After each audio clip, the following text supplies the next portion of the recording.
غار سے نکلے، مدینہ کی طرف سفر شروع کیا۔ پیچھے قریش نے کیا حکم دے دیا تھا کہ جو بھی ابو بکر اور محمد صلی اللہ علیہ وسلم کو پکڑے گا اس کو 100 اونٹ دیے جائیں گے۔ سراقہ بن مالک آپ لوگوں کا پیچھا کرتے کرتے پہنچ گیا۔ اب یہ جا رہے تھے اور ابو بکر رضی اللہ عنہ نے دیکھ لیا کہ بہت دور سے سراقہ بن مالک آ رہا ہے۔ اب وہ جو فاصلہ قریب ہوتا گیا، فاصلہ کم ہوتا گیا، تو ابو بکر رضی اللہ عنہ فرمانے لگے کہ مجھے فکر شروع ہوئی کہ یہ اگر ہمارے قریب آ جائے گا تو انہیں بڑا نقصان پہنچائے گا۔ تو اتنے میں کیا ہوا کہ بہت قریب پہنچ گیا سراقہ بن مالک، تو ابو بکر رضی اللہ عنہ رونا شروع ہو گئے، ان کی آنکھوں سے آنسو نکلنا شروع ہو گئے۔ تو آپ صلی اللہ علیہ وسلم نے کیا فرمایا کہ ابو بکر کیوں رو رہے ہیں؟ تو کہنے لگے یا رسول اللہ مجھے اپنی فکر نہیں ہے، مجھے یہ فکر ہے کہ کہیں آپ کو کوئی یہ تکلیف نہ پہنچا دے، تو میں اس فکر میں رونا شروع کر دیا۔ یہ ابو بکر رضی اللہ عنہ کو فکر تھی۔ آپ صلی اللہ علیہ وسلم نے کیا فرمایا؟ ابو بکر فکر نہیں کرو، اور اللہ سے دعا کی آپ صلی اللہ علیہ وسلم نے، اللہم اکفناہ بما شئت، یا اللہ تو ہمارے لیے کافی ہو جا جیسا تو چاہتا ہے، یا اللہ تو ہمارے لیے کافی ہو جا جیسے تو چاہتا ہے۔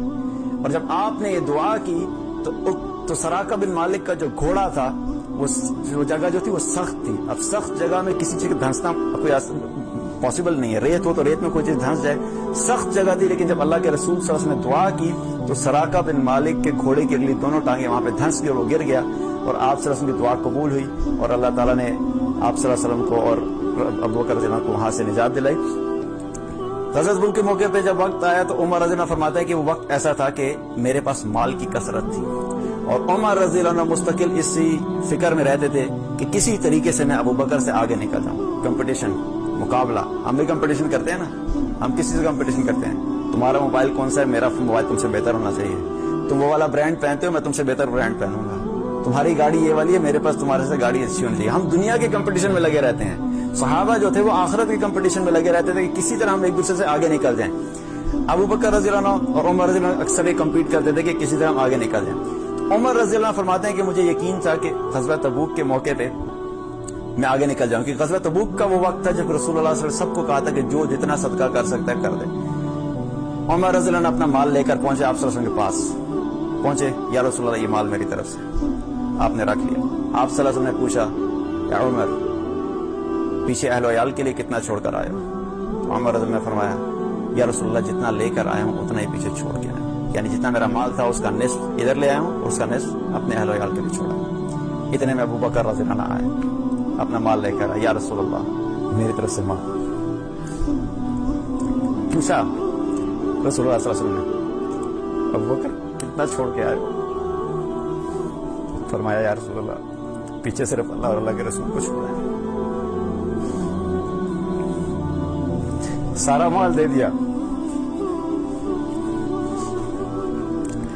سارا مال اللہ کے راستے میں لگا دیا۔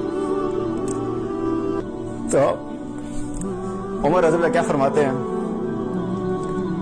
کہ اس دن مجھے یقین ہو گیا کہ میں ابو بکر سے کبھی آگے نہیں نکل سکتا، میں ابو بکر سے آگے نہیں نکل سکتا۔ تو ابو بکر رضی اللہ عنہ جو تھے وہ آپ صلی اللہ علیہ وسلم کے بہت قریب تھے، اور امت میں سب سے بہترین شخص کون ہے؟ آپ صلی اللہ علیہ وسلم نے فرمایا کہ میرے سامنے ترازو لائے گی اور مقالید لائے گی، مقالید سے مراد چابیاں ہیں، اور ترازو کو لایا گیا، اور ترازو میرے سامنے جب رکھا گیا تو ترازو کے ایک پلڑے میں مجھے رکھا گیا اور دوسرے پلڑے میں پوری امت کو رکھا گیا۔ جس پلڑے میں مجھے رکھا گیا تھا وہ پلڑا جھک گیا میرے وزن کی وجہ سے، وہ میرا پلڑا جھک گیا اور وہ بھاری ہو گیا۔ پھر ابو بکر کو لایا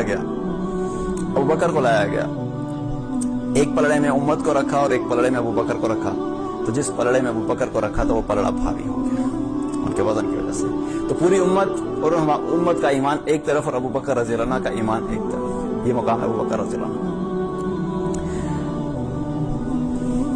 ایک مرتبہ آپ صلی اللہ علیہ وسلم کے پاس ایک عورت آئی، اور اس عورت نے آ کر کہا ملنا چاہتی تھی آپ صلی اللہ علیہ وسلم سے، تو آپ صلی اللہ علیہ وسلم نے اس عورت سے کیا کہا کہ ابھی نہیں، بعد میں آنا، پھر کسی اور وقت آنا۔ اس عورت نے کہا کہ یا رسول اللہ اگر میں بعد میں آئی اور آپ موجود نہیں ہوئے تو پھر کیا کروں گی؟ آپ صلی اللہ علیہ وسلم نے کیا فرمایا؟ اگر میں موجود نہیں ہوا تو ابو بکر کے پاس چلی جانا، اگر میں نہیں ہوا تو ابو بکر کے پاس چلی جانا۔ تو آخری وقت آپ صلی اللہ علیہ وسلم کا دنیا سے جانے کا وقت آیا، اور دنیا سے جانے کا جب وقت آیا تو رسول اللہ صلی اللہ علیہ وسلم جو تھے وہ خشی ان پر طاری ہو جاتی تھی، بالکل بے ہوشی کے عالم میں آ جاتے تھے۔ تو اس بے ہوشی کے عالم میں جب ہوش آیا تو عشاء کا وقت تھا۔ تو آپ صلی اللہ علیہ وسلم نے پوچھا کہ نماز کا وقت ہو گیا ہے؟ تو صحابہ نے عرض کیا یا رسول اللہ نماز کا وقت ہو گیا ہے۔ آپ صلی اللہ علیہ وسلم نے فرمایا بلال سے کہو کہ آزان دے اور ابو بکر سے کہو کہ نماز پڑھائے۔ اتنا کہا اور پھر آپ صلی اللہ علیہ وسلم پہ دوبارہ غشی طاری ہو گئی۔ پھر تھوڑا سا وقت گزرا، پھر ہوش میں آئے، پھر یہی سوال کیا کیا نماز کا وقت ہو گیا؟ صحابہ نے عرض کیا یا رسول اللہ نماز کا وقت ہو گیا، عشاء کا وقت تھا۔ آپ صلی اللہ علیہ وسلم نے کیا فرمایا؟ بلال سے کہو کہ آزان دے، ابو بکر سے کہو کہ نماز پڑھائے۔ پھر غشی طاری ہوگی۔ تیسری دفعہ جب آپ صلی اللہ علیہ وسلم کو ہوش آئی، تیسری دفعہ آپ نے یہی سوال کیا تو صحابہ نے کہا کہ یا رسول اللہ نماز کا وقت ہو گیا، تو آپ نے یہ فرمایا کہ بلال سے کہو کہ آزان دے، ابو بکر سے کہو کہ نماز پڑھائے۔ ایک مرتبہ بیٹھے ہوئے تھے، آپ صلی اللہ علیہ وسلم نے بیان کیا کہ قیامت کا دن ہوگا، جنت کے دروازوں پہ فرشتے کھڑے ہوئے ہوں گے اور ایک جنتی کو لایا جائے گا، اور جب جنتی آئے گا تو تمام فرشتے جو دروازوں پہ کھڑے ہوں گے وہ سب کہیں گے مرحبا مرحبا، ادھر سے آ جاؤ، ادھر سے آ جاؤ، تمام دروازوں سے پکاریں گے اس جنتی کو۔ تو ابو بکر رضی اللہ عنہ بیٹھے سن رہے تھے۔ ابو بکر رضی اللہ عنہ نے فرمایا، ابو بکر رضی اللہ عنہ نے عرض کیا کہ یا رسول اللہ اس جنتی کی تو بڑی شان ہوگی، ہم ایک دروازے سے جنت میں چلے تو ہماری کامیابی اور خوش نصیبی ہے، تو جس کو 8 دروازے سے بلا رہے ہوں گے تو بڑی شان ہوگی۔ تو آپ سے فرمایا کہ ہاں بالکل اس کی بڑی شان ہوگی، اور ابو بکر وہ جنتی تم ہوگے، وہ تم ہوگے۔ 8 دروازے جنت کے ابو بکر رضی اللہ عنہ کو پکاریں گے۔ آپ صلی اللہ علیہ وسلم سے ایک دفعہ عمر بن العاص رضی اللہ عنہ نے سوال کیا یا رسول اللہ آپ کو سب سے زیادہ محبت کس سے ہے؟ آپ صلی اللہ علیہ وسلم نے فرمایا عائشہ سے رضی اللہ عنہ۔ تو عمر بن العاص رضی اللہ عنہ فرمایا نہیں، میں آپ سے پوچھ رہا ہوں کہ مردوں میں کس سے محبت ہے، مردوں میں آپ کو سب سے زیادہ محبت کس سے ہے؟ تو آپ نے فرمایا ابوہا، اس کے باپ سے، عائشہ کے باپ سے۔ کس سے؟ ابو بکر رضی اللہ عنہ سے۔ تو تمام مردوں میں سب سے زیادہ محبت کس سے تھی؟ ابو بکر رضی اللہ عنہ سے۔